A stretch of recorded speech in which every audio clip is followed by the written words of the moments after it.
What's up guys?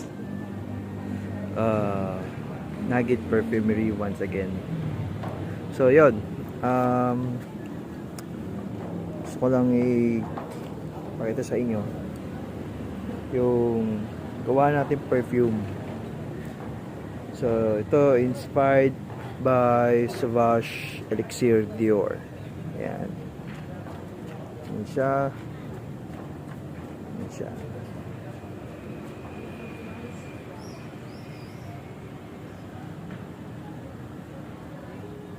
Yan. Wait lang, ayusin natin yung video. So yun guys, ito Sauvage Elixir Dior. Yan. So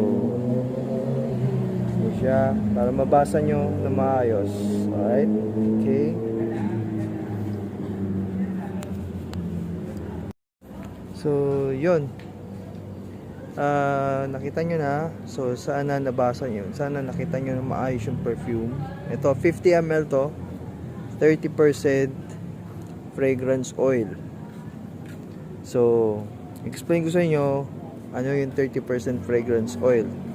So normally kapag bumubuo tayo ng perfume, may mga sangkap yan, perfume grade alcohol, yung fragrance oil na minsan makikita nyo ito sa Lazada, Shopee. Yan, pwede kayong umorder doon. Pero meron akong kinukuha na legit talaga supplier ng mga fragrance oil. Tapos the rest mga secret ingredients na yon para mabuo yung perfume. So hindi ko pwedeng i-reveal lahat. So yun. At ito, Eau de Parfum ito. Ang timpla nito is Eau de Parfum, at hindi nyo, ano siya, tumatagal siya sa, tumatagal yung scent niya. So yun, testing natin.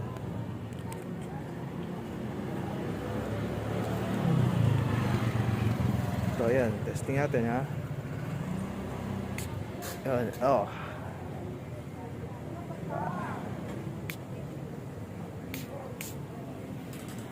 Yun. Medyo malakas yung amoy. Matapang. Lalaki. Yun yung masasabi ko.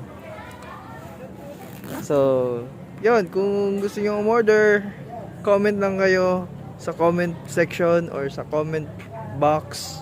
Ano man yan. At wala akong yellow basket. Gagawa ko kayo ng perfume.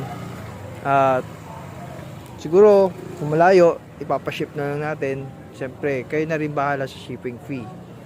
And then, through payment, siyempre, mauna yung payment nyo. Send GCash muna bago ko i-send yung perfume. Diba? Tapos kayo na bahala sa shipment or sa shipping fee.